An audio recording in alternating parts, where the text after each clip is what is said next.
Hello to all nursing aspirants, welcome to GDC nursing classes. तो आज हम discuss करने वाले हैं आरआरबी का एग्ज़ाम जो कि 29 अप्रैल को हुआ था।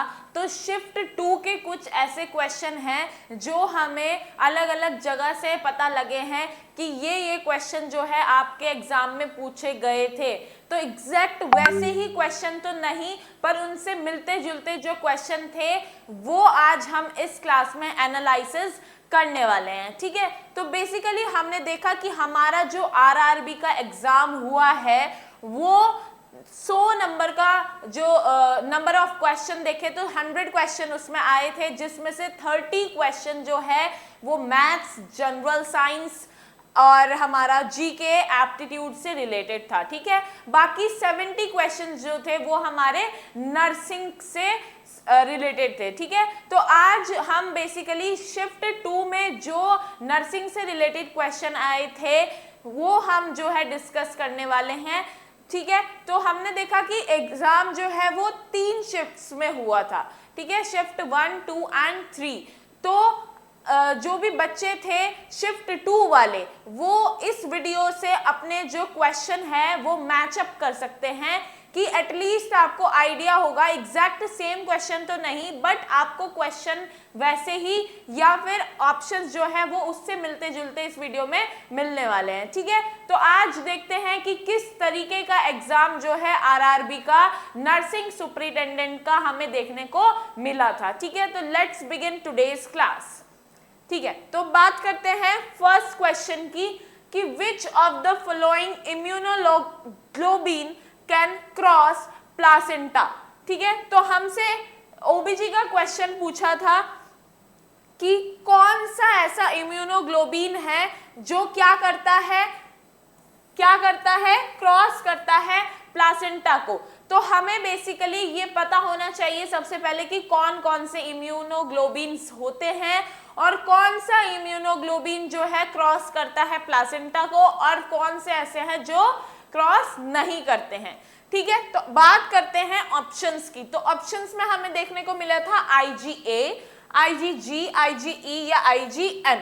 ठीक है, तो अगर बात करें कि ऐसा कौन सा इम्यूनोग्लोबिन है जो प्लासेंटा को क्रॉस करता है और उसको जो है क्या नहीं करता, नुकसान नहीं करता है, तो वो अगर बात करें IgA नहीं होता है, IgE भी नहीं होता, IgM भी नहीं होता है, तो IgG जो होता है वो क्या करता है, प्लासेंटा के बैरियर को जो है वो क्रॉस कर देता है और कहाँ एंटर करता है, प्लासेंटा में। ठीक है, तो ऑप्शन बी हमारा जो है करेक्ट रहने वाला है।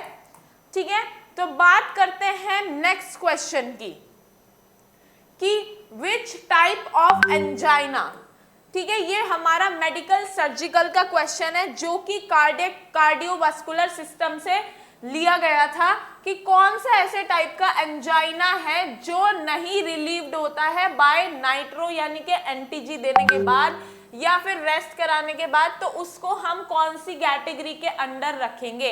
क्या हम उसको अनस्टेबल एंजाइना बोलेंगे, स्टेबल एंजाइना बोलेंगे, नॉक्चूरियल एंजाइना या प्रिज्मेंटल एंजाइना। ठीक है, तो अगर बात यहाँ पे हमें क्वेश्चन में दो चीजें जो है वो की पॉइंट्स दी गए हैं, एक तो नाइट्रो और एक रेस्ट, कि जो हम पेशेंट को चेस्ट पेन हो रहा है उसको हमने नाइट्रो दे दिया है, ठीक है, एनटीजी दे दिया है और रेस्ट भी प्रॉपर प्रोवाइड करा रहे हैं, लेकिन उसका जो पेन है वो रिलीव नहीं हो रहा है। ठीक है, तो उसमें हम क्या कर सकते हैं, तो बात करेंगे कि हम कौन सा एंजाइना को मतलब वो कौन से कैटेगरी के अंडर आएगा, अनस्टेबल एंजाइना या स्टेबल। तो अगर बात करें कि भाई पेन नहीं रिलीव हो रहा हमारा किसी भी चीज को करके, तो प्रेसमेंटल नहीं होगा, नॉक्चूरियल भी नहीं होगा, स्टेबल एंजाइना भी नहीं होगा।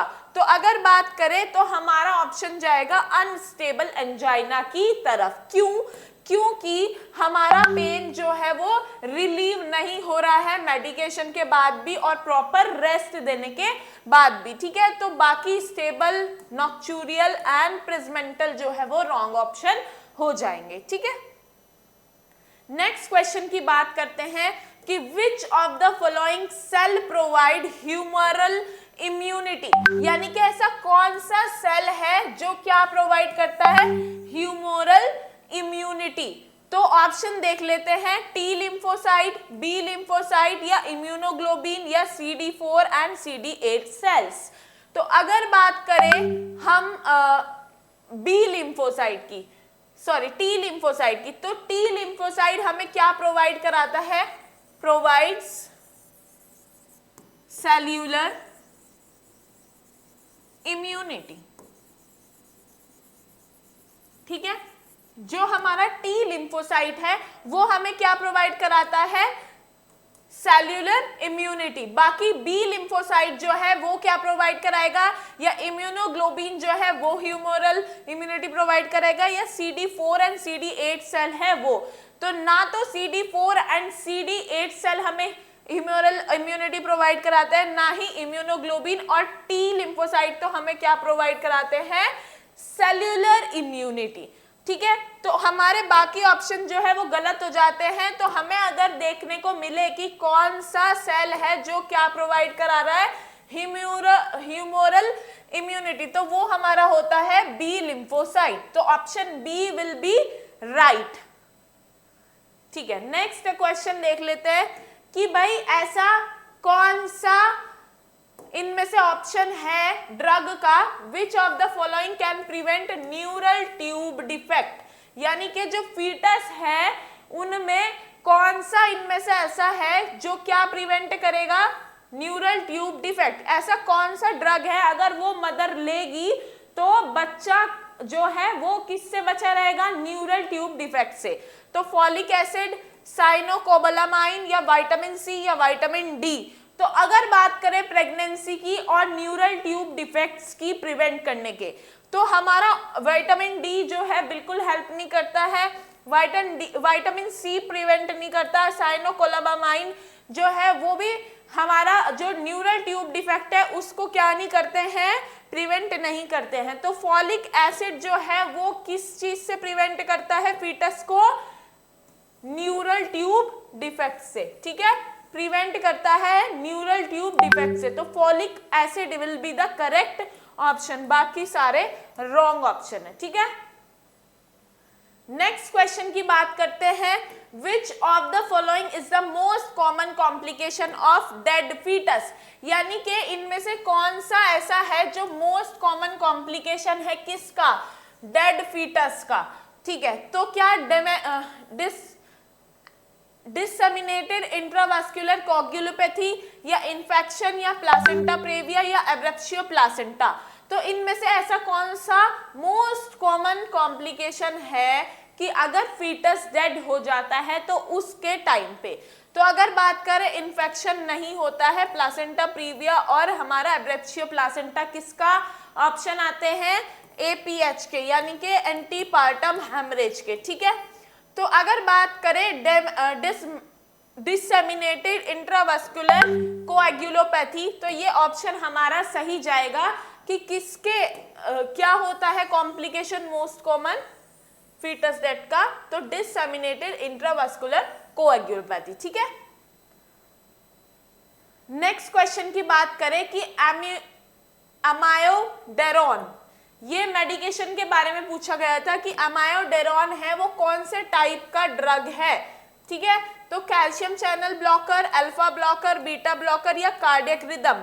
तो अगर बात करें अमायोडेरोन दिया जाता है कब, जब हमारा जो कार्डियक है या हार्ट की डिसअरिथमियाज होते हैं उनको ट्रीट करने के लिए क्या दिया जाता है, अमायोडेरोन। ठीक है, तो कैल्शियम चैनल ब्लॉकर नहीं है, अल्फा ब्लॉकर नहीं है, बीटा ब्लॉकर नहीं है, तो ये जो है ये ट्रीट करता है कार्डियक डिसअरिथमिया का। तो कार्डियक रिदम हमारा ऑप्शन सही जाएगा। ठीक है, तो option D will be considered as correct answer.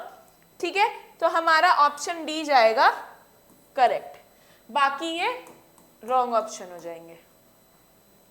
ठीक है, नेक्स्ट क्वेश्चन की बात करें कि which receptor help in assist to blood pressure, यानी कि ऐसा कौन सा रिसेप्टर है जो हेल्प करता है क्या असेस करने के लिए, ब्लड प्रेशर, यानी कि हाइपरटेंशन को असेस करने के लिए कौन सा रिसेप्टर जो है वो हेल्प करता है। तो बैरो रिसेप्टर, कीमो रिसेप्टर, बोथ या नन ऑफ द अबव। तो नन ऑफ द अबव और बोथ, इनमें से तो कोई ऑप्शन नहीं होने वाला है। कीमो रिसेप्टर भी हेल्प नहीं करता, तो हमारा जो बैरो रिसेप्टर है वो क्या करता है, हेल्प करता है किस चीज में, असेस टू हाइपरटेंशन, यानी कि अगर किसी को हाइपरटेंशन है तो बैरो रिसेप्टर हमें हेल्प करता है उसको फाइंड आउट करने में। ठीक है, बाकी ऑप्शन सारे रॉन्ग हो जाएंगे।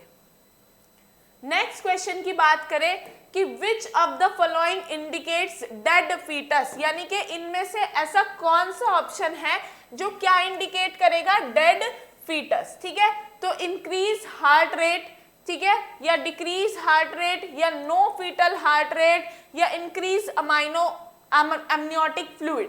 तो इस क्वेश्चन में डायरेक्टली हमें कीवर्ड दिया गया है कि डेड फीटस। अब अगर थोड़ा सा हम इस क्वेश्चन के बारे में सोचें कि डेड फीटस, तो डेड फीटस क्या होता है, डेड फीटस मतलब कोई भी हमारी absence of movement and no fetal heart rate.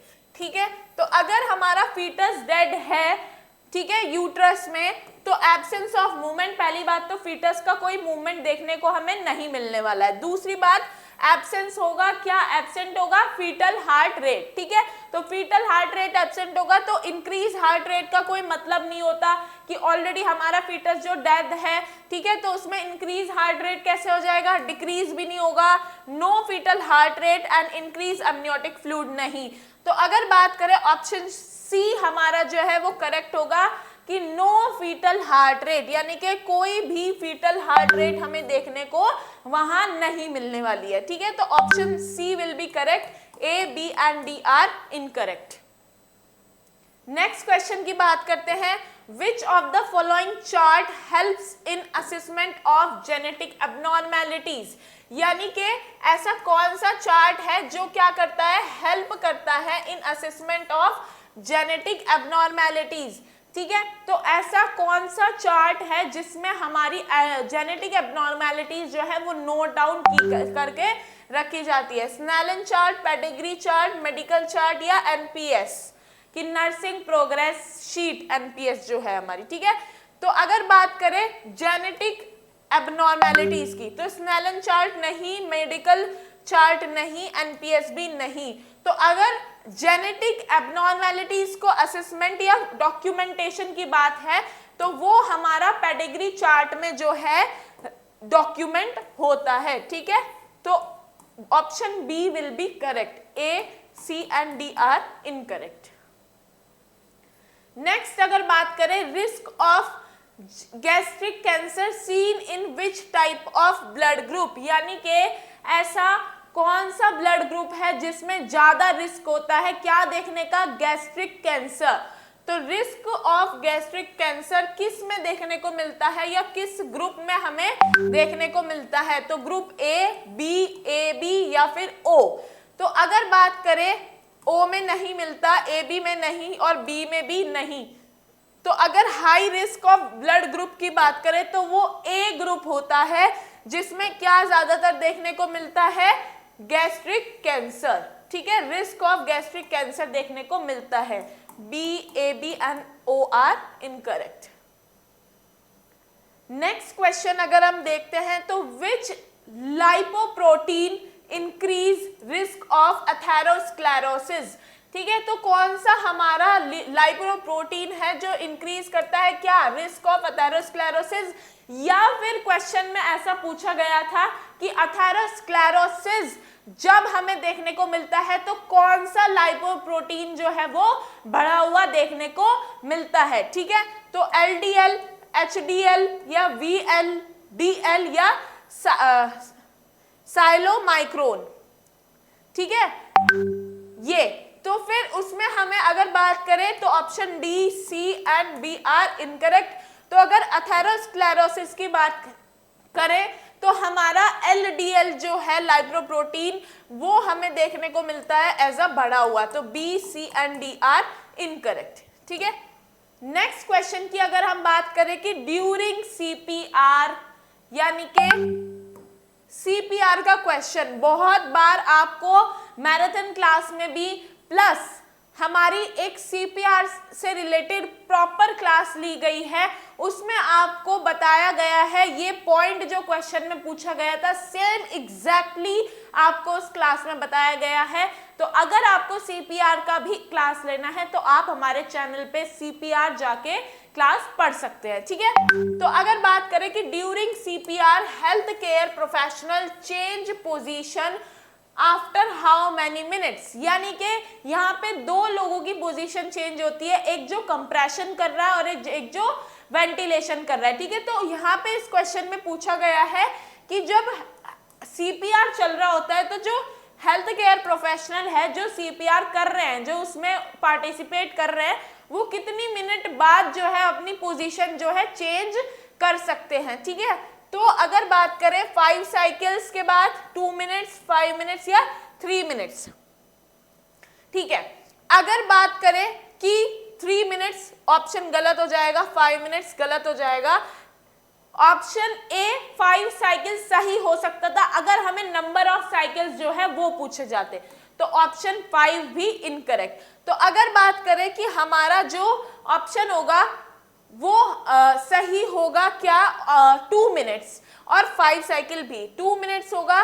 Like हमसे हाउ मेनी मिनट्स पूछा गया है, तो मिनट्स में अगर बात करें तो ऑप्शन बी हमारा करेक्ट होगा। ऑप्शन ए हमारा करेक्ट होगा तब जब क्या है नंबर ऑफ साइकिल भी पूछा जाए, कि नंबर ऑफ साइकिल कितनी साइकिल्स के बाद जो है पोजीशन चेंज होगी। तो अगर मिनट्स में पूछा जाएगा तो हमारा 2 मिनट्स आएगा, और अगर साइकिल्स पूछी जाएगी तो हमारी क्या आएगी 5 साइकिल्स। ठीक है, तो ऑप्शन ए हमारा इस हिसाब से सही होता है क्योंकि हाउ मेनी मिनट्स पूछा गया है। ठीक है, तो ये याद रखना है कि आफ्टर 5 साइकिल्स और 2 मिनट्स ऑफ CPR। ठीक है, तो CPR अगर बात करें कि इतना ये क्राइटेरिया होता है पोजीशन चेंज करने का, या तो 5 साइकिल हुए हो CPR के, या तो 2 मिनट्स का CPR हुआ है। ठीक है, तब हम पोजीशन जो है चेंज कर सकते हैं। नेक्स्ट अगर बात करें कि which drug decrease the effect of epinephrine, कि एपिनेफ्रिन जो ड्रग है उसका जो इफेक्ट है कौन सा ड्रग जो है वो डिक्रीज करता है, तो beta blocker, calcium channel blocker, ACE inhibitor या पोटेशियम। तो बात करते हैं पोटेशियम नहीं, एस इनहिबिटर नहीं, बीटा ब्लॉकर भी नहीं। तो जो कैल्शियम चैनल ब्लॉकर्स हैं वो क्या करते हैं, डिक्रीज करते हैं एपिनेफ्रिन का इफेक्ट। ठीक है, तो option B will be correct, A, C and D are incorrect. Next question की बात करें कि RH हेमोलाइसिस अकर इन, कि RH हेमोलाइसिस किस में कब देखने को मिलता है और किस में देखने को मिलता है ज्यादातर, तो first trimester, second trimester, third trimester या फर्स्ट बेबी RH पॉजिटिव। तो अगर बात करें कि यहाँ पे फर्स्ट ट्राइमेस्टर में नहीं, सेकंड में नहीं और थर्ड में नहीं, तो हमारा जो फर्स्ट बेबी RH पॉजिटिव होता है उसमें जो है हमारा क्या ऑप्शन जाएगा, डी जाएगा, कि उसमें RH हेमोलाइसिस अकर हो सकता है। नेक्स्ट ऑप्शन की बात करें कि after assessing hypertension baroreceptor provide which type of response, कि जब हम असेस करते हैं हाइपरटेंशन को, जो बैरोरिसेप्टर है वो किस टाइप की रेस्पॉन्स जो है हमें शो करता है, तो सिंपैथेटिक, पैरासिम्पैथेटिक, बोथ या नन, तो नहीं, बोथ नहीं, नन नहीं, सिंपैथेटिक नहीं। तो जब बैरोरिसेप्टर जो है वो पैरासिम्पैथेटिक रेस्पॉन्स जो है शो करता है। ठीक है, तो option B will be correct, बाकी हमारे ऑप्शन गलत हो जाएंगे। नेक्स्ट क्वेश्चन की बात करें कि in a suspected patient with placenta previa, यानी कि एक पेशेंट है जो सस्पेक्टेड है किससे, प्लासेंटा प्रीविया से,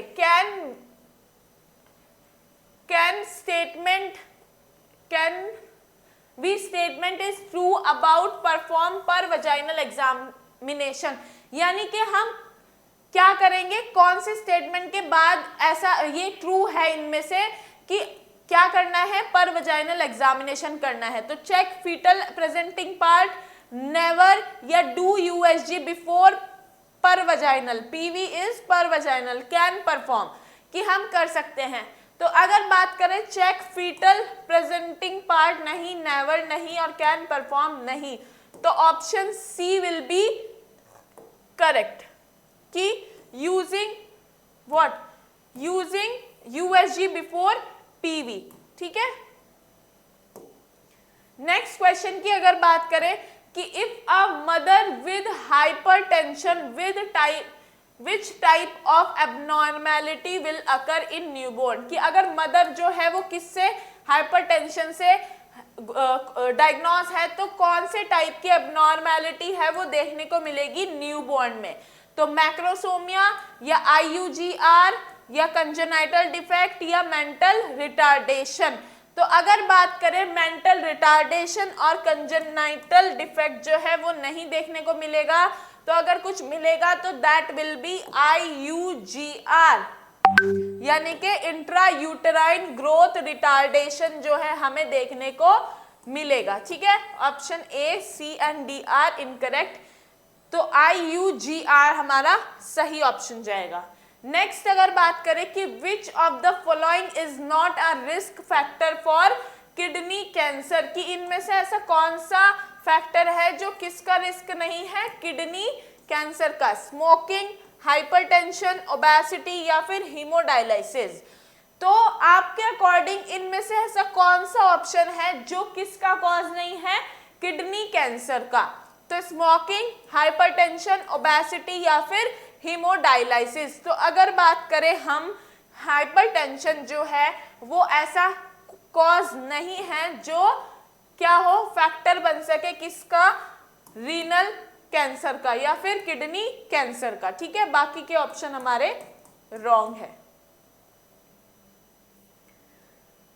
नेक्स्ट क्वेश्चन की बात करते हैं, which manoeuvre is use during delivery of fetus head, यानी कि कौन सा मैन्योर है जो डिलीवरी के टाइम पे, यानी कि फीटस की हेड डिलीवरी होनी है उस टाइम पे यूज किया जाता है। तो Burns Marshall, forceps delivery, normal या फिर बोथ। तो बोथ या नॉर्मल तो नहीं होगा, फॉरसेप डिलीवरी भी नहीं होगा, तो जो बर्न मार्शल है ऑप्शन वो सही जाएगा कि अगर हमें फीटस के हेड की डिलीवरी करानी है तो हम जाएंगे बर्न मार्शल की तरफ मैन्योर के। ठीक है, नेक्स्ट क्वेश्चन की बात करते हैं कि which test is use for the diagnosis of pseudomonas aeruginosa. ठीक है, तो ऐसा कौन सा टेस्ट है जो किसके डायग्नोसिस के लिए होगा, स्यूडोमोनास एरोजिनोसा के। ठीक है, तो ऑक्सीडेज टेस्ट, बैक्टीरियल, सीबीसी या एक्सरे। तो अगर बात करें एक्सरे ऑप्शन गलत हो जाता है, सीबीसी भी नहीं होगा, बैक्टीरियल भी नहीं होगा, तो ऑप्शन ए हमारा सही जाएगा कि ऑक्सीडेज टेस्ट जो है वो यूज किया जाता है इसको डायग्नोस करने के लिए। ठीक है, तो option A will be correct, B, C and D are incorrect. Next अगर बात करें कि which of the following transport through placenta, कि इनमें से ऐसा कौन सा ऑप्शन है जो क्या हो जाए, ट्रांसपोर्ट हो जाता है थ्रू प्लासेंटा। तो इम्यूनोग्लोबिन, आईजीजी, आईजीए या आईजीई। तो अभी हमने सेम एक ऐसा क्वेश्चन इसी सेशन में डील किया था, आईजीई नहीं, आईजीए नहीं, इम्यूनोग्लोबिन खाली नहीं, तो ऑप्शन बी यानी कि आईजीजी जो हमारा इम्यूनोग्लोबिन है वो क्या करता है, ट्रांसपोर्ट हो जाता है थ्रू प्लासेंटा। तो option B will be correct. ठीक है, तो यहाँ पे हमसे एक एसिड बेस बैलेंस का इम्बैलेंस का क्वेश्चन पूछा गया था कि हाइपर वेंटिलेशन कैन कॉज, कि अगर किसी पेशेंट को हाइपर वेंटिलेशन हो रहा है तो उसमें क्या देखने को मिलेगा, respiratory एल्कोलॉसिस, respiratory acidosis, metabolic acidosis या फिर मेटाबॉलिक एल्कोलॉसिस। तो अगर बात करें मेटाबॉलिक एल्कोलॉसिस नहीं, मेटाबॉलिक एसिडोसिस भी नहीं, रेस्पिरेटरी एसिडोसिस भी नहीं, तो अगर होगा तो दैट विल बी रेस्पिरेटरी एल्कोलॉसिस हमें देखने को मिलेगा कि जो रेस्पिरेटरी एल्कोलॉसिस है वो ऑप्शन हमारा सही जाएगा, बाकी के गलत होगा कि हाइपर वेंटिलेशन अगर किसी पेशेंट को है तो रेस्पिरेटरी एल्कोलॉसिस जो है वो देखने को मिलेगा। नेक्स्ट क्वेश्चन की बात करें कि primary defence cell in human body, यानी कि जो प्राइमरी डिफेंस सेल है ह्यूमन बॉडी की वो कौन है, तो NK cell, B lymphocyte, T lymphocyte या नन, तो नन नहीं, ऑप्शन कट जाएगा, टी लिम्फोसाइट भी नहीं होता है, बी लिम्फोसाइट भी नहीं होता। तो अगर बात करें प्राइमरी डिफेंस सेल की तो वो हमारा होता है ह्यूमन बॉडी के अंदर NK सेल्स, ठीक है, तो ए ऑप्शन हमारा सही होगा, बाकी के सब गलत होंगे, ठीक है। नेक्स्ट क्वेश्चन नंबर 24 की हम बात कर लेते हैं कि which hormone cause onset of labour, यानी कि लेबर का ऑनसेट कौन सा हार्मोन जो है क्या करता है, कॉज करता है, ठीक है। तो सबसे पहले हमें बेसिकली ये पता होना चाहिए कि लेबर क्या होता है, कौन कौन से हार्मोन्स जो है पार्टिसिपेट करते हैं। तो अब हमें क्वेश्चन में पूछा है कि कौन सा हार्मोन जो है वो कॉज करता है क्या, ऑनसेट ऑफ लेबर, तो ऑक्सीटोसिन, एस्ट्रोजन, मिसप्रोस्टोल एंड प्रोस्टाग्लैंडिन या नन, तो नन नहीं, मिसप्रोस्टोल एंड प्रोस्टाग्लैंडिन भी नहीं, एस्ट्रोजन भी नहीं। तो अगर बात करें किसकी कि कौन सा हार्मोन हमारा ऑनसेट ऑफ लेबर जो है वो कॉज करता है, दैट इज हमारा ऑक्सीटोसिन, ठीक है। ऑक्सीटोसिन जो है वो क्या करता है, ऑनसेट ऑफ लेबर, और इसको जो है वो बोला जाता है लव हार्मोन, ठीक है। याद रखना है कि oxytocin is also known as love hormone. B, C and D are incorrect. Next question की बात करें कि बहुत सिंपल बेसिक क्वेश्चन, यानी कि डेफिनेशन पूछ लिया था, किससे रिलेटेड, जिस सेक्टर में हम हैं या मेडिकल लाइन में हम हैं, तो बेसिक सबसे पहली जो चीज हमें सिखाई जाती है फर्स्ट ईयर में तो वो होता है हेल्थ की डेफिनेशन अकॉर्डिंग टू WHO, ठीक है। तो RRB ने आपसे ये क्वेश्चन पूछ लिया एकदम बेसिक वाला कि हेल्थ अकॉर्डिंग टू WHO, की हेल्थ क्या है, क्या डेफिनेशन है हेल्थ की WHO के according, physical wellbeing, mental wellbeing या a state of complete physical, mental and social wellbeing, not merely absence of disease और इन्फर्मिटी या फिर नन ऑफ द अबव। तो ये बहुत ज्यादा बेसिक ऐसा वाला क्वेश्चन है जिसमें आप बिल्कुल गलती नहीं करेंगे, ठीक है। तो अगर बात करें फिजिकल वेलबींग अकेले नहीं, तो अगर फिजिकल वेलबींग है तो बाकी चीजें जो है वो लैक कर रही है तो वो हेल्थ के अंडर नहीं आता, मेंटल वेलबींग भी नहीं, नन ऑफ द अबव भी नहीं। तो अगर हम बात करें हेल्थ की डेफिनेशन की अकॉर्डिंग टू WHO तो वो होगा हमारा ऑप्शन सी कि अ state of complete physical, mental and social wellbeing, not merely absence of disease और इन्फर्मिटी। तो फिर हमारा ऑप्शन सी जाएगा किसकी तरफ, करेक्ट आंसर की तरफ, ठीक है। A, B and D are incorrect, ठीक है। तो आज बेसिकली इस सेशन में हमने RRB के पेपर का एनालिसिस किया है कि जिस तरीके के क्वेश्चन पूछे गए थे, एग्जैक्ट क्वेश्चन तो नहीं हमने कॉपी पेस्ट किया है, बट जो जहां तक हमें पता लग पाया है कि किस किस तरीके के क्वेश्चन जो है हमें देखने को मिले थे नर्सिंग सुपरिटेंडेंट एग्जाम में RRB के।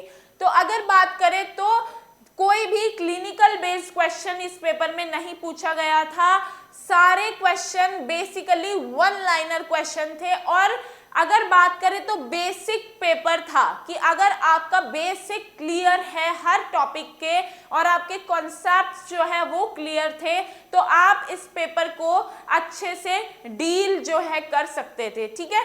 तो बेसिकली आज इस वीडियो को देख के आप अपना जो एग्जाम था आरआरबी नर्सिंग सुपरिटेंडेंट का उसको एनालाइज कर सकते हैं कि किस तरीके के क्वेश्चन जो है आए थे और उनमें से आपने क्या क्या सही किया है और क्या गलत किया है, ठीक है। तो आज के लिए इतना ही, मिलते हैं नेक्स्ट क्लास में, नेक्स्ट वीडियो में। आप हमारे साथ जुड़ सकते हैं WhatsApp, Insta and Telegram channel से भी बने रहिए जीडीसी नर्सिंग क्लासेस के साथ। Thank you very much.